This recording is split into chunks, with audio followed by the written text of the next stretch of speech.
j'allais quelque part, et puis en chemin, j'ai croisé une telle connaissance. On a échangé avant de partir. Soit la personne lui a tendu un billet de 5 000, tu mets en tout cas de l'argent. Mais tu ne t'attendais pas à ça. Et puis quand tu arrives, il te donne l'argent, tu repars tout heureux. Pour toi, c'est une coïncidence. Non, Dieu a créé cette scène-là parce qu'il savait le besoin actuel que tu avais. Et il a mandaté cette personne-là qui l'a permis, qui te croise en chemin pour te tirer d'affaire. En Dieu, il n'y a pas de hasard.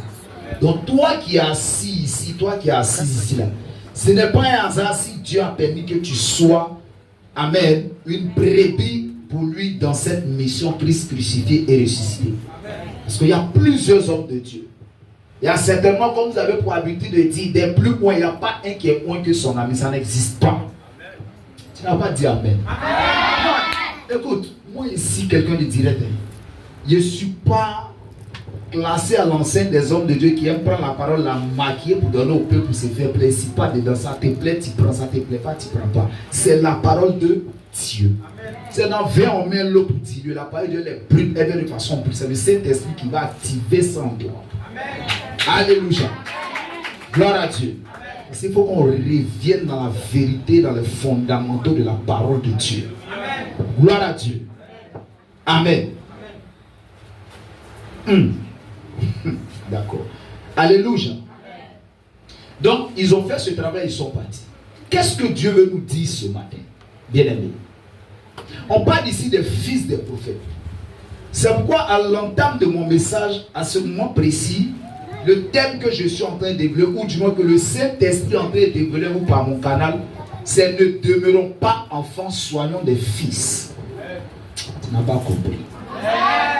Ne demeurons pas enfants, soyons des fils. Ça veut dire qu'on doit passer d'une étape à une autre. Amen.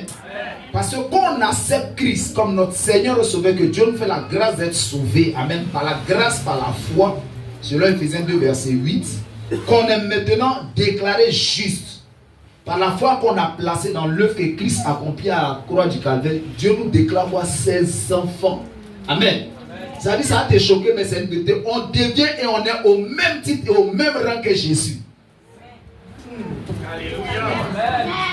Ah, tu n'as pas compris.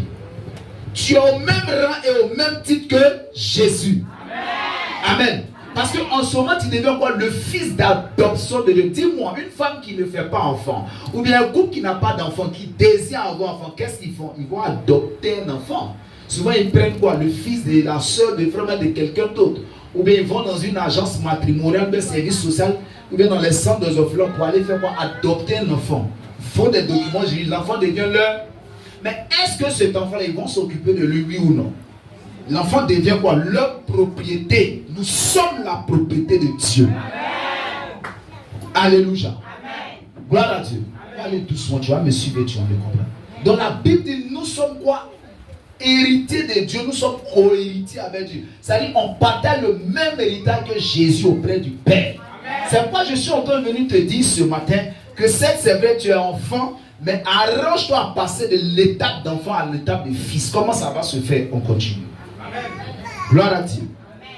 Amen. Alléluia. Amen. Donc vous voyez la mentalité des enfants de prophète Élisée. Ils ont fait quoi? Ils ont discerné quoi? Un besoin. Amen. De l'église, du ministère, du temps, de l'homme de Dieu. Parce qu'ils ont vu que le coin était petit. Élisée n'a pas fait réunion avec eux. Élisée n'est pas allé chez eux pour les faire asseoir, pour leur parler. Élisée n'a ni fait son œuvre pour faire avancer tête eux. Ils sont allés auprès du Père. Ils lui ont dit, voici le projet que nous avons. Et la Bible dit, l'homme de Dieu a dit, je viens avec vous. Alléluia. Amen. Dieu ne t'a pas envoyé ici au hasard. Amen. Je veux te parler. Amen. Beaucoup dans nos églises aujourd'hui, que ce soit à Boaké, partout sur l'étendue du territoire ivoirien, nous sommes dans des églises. On dit on en a parti à telle église. On est chrétien, mais je te décourage ce matin. Il y a peu de chrétiens dans nos assemblées les dimanches.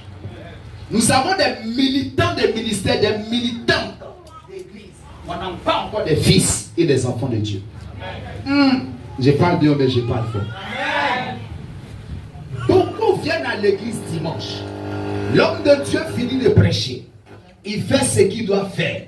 Lui, il accomplit sa tâche. Il fait son ministère. Mais plein sont indifférents. C'est-à-dire, papa va faire quoi? Le pasteur va faire quoi? C'est pas leur problème, ça ne les regarde pas. Dès qu'on a dit amen final, il prend sa Bible, il la cale dans son flambeau, go à la maison.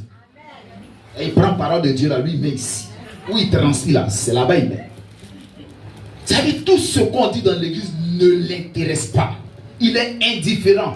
Quand quelqu'un se comporte comme ça, il est enfant de Dieu, il n'est pas encore fils de Dieu.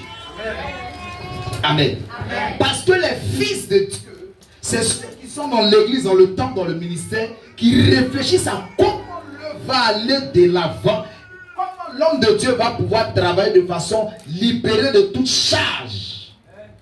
Amen. Alléluia. Amen. Gloire à Jésus-Christ. Amen. Donc les enfants là, c'est eux qui sont à l'église là.